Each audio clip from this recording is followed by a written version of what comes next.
এই দোয়াটি 7 বার পাঠ করুন।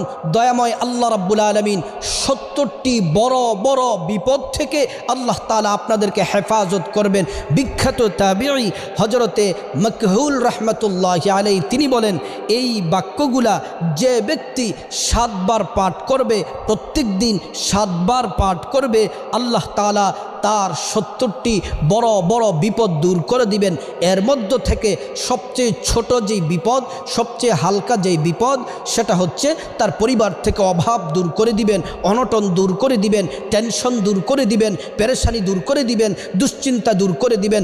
সংসারে আল্লাহ তাআলা সকল বিপদ থেকে আল্লাহ তাআলা মুক্তি দিবেন যদি আপনি দোয়াটি পড়তে পারেন।